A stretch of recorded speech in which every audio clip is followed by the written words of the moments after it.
Tuklasin natin ang mga kwento ng mga ordinaryong tao na nagsumikap at nagtagumpay sa kanilang mga larangan. Ito ang kwento na kung saan tatlo lang ang nakakaalam. Ikaw, ako, at ang taong bayan. Ako si Hans at samahan niyo ako sa kwentuhang ito. Tara, magkwentuhang bayan tayo.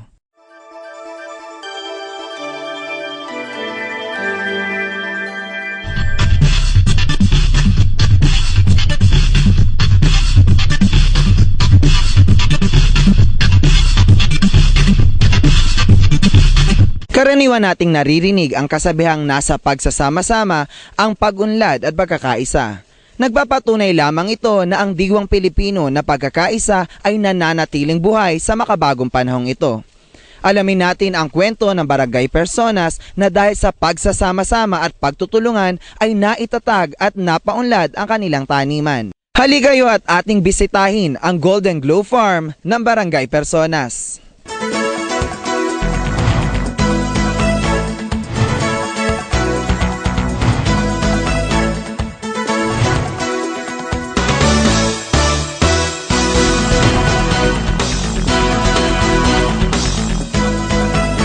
Isa sa pinakamaliit na barangay sa lungsod ang Personas.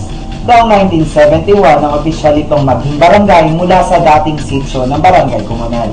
Ang proyektong Golden Glow Farm ay naitatag noong 2007 ayon sa kapitan ng barangay na si Ginong Sonny Aguilion. Ang Personas Golden Glow Farm Program, ito po talaga ay nagsimula noong tayo manungkulan.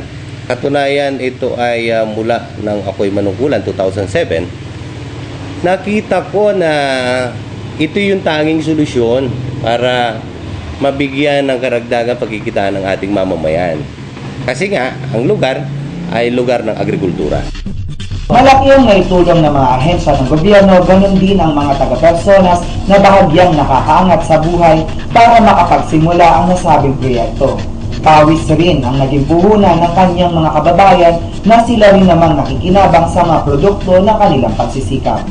Sa simula, nandiyan ang City Government of Calapan na kung saan naging katulong natin sa pagbili ng unang lote na nagkakahalaga ng 500,000. Ang 100 nun sa barangay at ang 400 ay sa City Government of Calapan. Mangyari, itinaguyod namin yan sa tulong ng mamamayan, sa tulong ng mga ilang nakakaluwag sa barangay na simulan namin at taniman namin hanggang sa ito ay matagumpay namin pinagkitaan at nakatulong na malaki sa ating mga mamamayan. Sapagkat ito nga po, gaya po nung plinano natin na iorganisa. Mula, yun nga, sabi ko, mula 15 years old hanggang senior citizen, may kanya-kanyang sektor yan na pinag-isa natin para sila makatuwang natin at sila yung magtataguyod talaga niyan sapagkat sa kanila magmumula yung labor at sa kanila din mapupunta. So kung mapapansin, doon sa inorganisa na yung kabuuan ng barangay nandoon ang lahat. Unang-una po, yung activity po, kagaya nga po na sinasabi ko na yung 15 years old kasama na rin natin kasi yung 4H Club, na ito na may international club. Yung bata pa lang napapasilang babago, nagkakaisip at babago na mamature sila. Sa nakikita nila na pag-aadika ng pamahalaan ng barangay, katulong ang mga tao, namumulat sila. Pag tinanong mo ang tao, anong mga bata, kitang-kita na nila at alam nila ang pwedeng sabihin. Na kung saan naman, isang napakagandang aktibidades kasi yun ang tutugon sa mga pangarap nila at kaya rin natin ginawa to para matulungan natin ang ating mamamayan na yung pambaon man lang ng kanilang eskwela ay ibigay natin. Pagsasaka ang pangunahing kinabubuhay ng mga tao rito kung kaya naisipan ni Kapitan Sammy na simulan ang tanimang ito na pawang mga gulay ang nakatanim. So yun nga po at sa latest survey ng NSO ay ang ating household ay 277. Ang ating laborer, masakit mang aminin, ay 220. So napakalaki na dapat tulungan. Kaya po ito ang ating naipasya para sila'y mabigyan ng makakaragdag na pagkikitaan. Ang katunayan po niyan, ang ating pong lupain, ang lupain ng barangay na taniman, ay 5.2 ang titulado dyan. Mangyari nga lamang po, malinaw na meron kami pong mga sapa at dried bako ang tawag nila. So ito po ay may mga lupang gobyerno pa rin na nasasakop, kaya sapagkat nandun sa tapat. Katunayan, pamilyar tayo sa pakbit, ano? Yung mga gulay, madali sabi, mga gulay yan. Pag pakbit, nandiyan ang lahat yung tungkol, ano? At particular na talagang binibigyan natin, at sa pulmula naman binigyan natin ng pansin, at talagang yun ang ating natututukan hanggang sa ngayon. Yung papaya at sili, pang commercial talaga yan, na yan ay malakihan ang bentahan. Sa huli, kakaiba ang political will at serbisyo publiko ang ipinakita ni Kapitan Sonny na isa sa mga naging sandigan upang maging matagumpay ang Golden Globe Farm.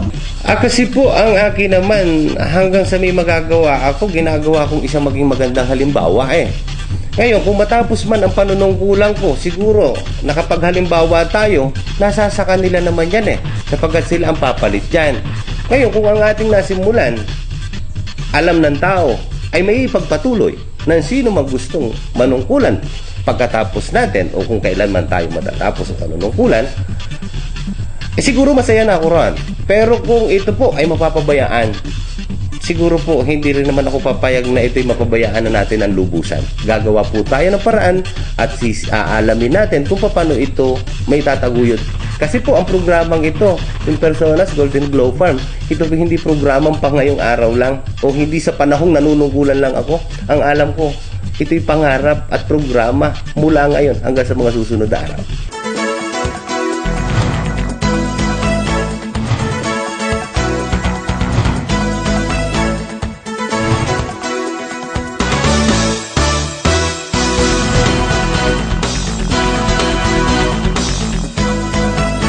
Isang kahangahangang tagumpay na naman ang kwento natin ngayon.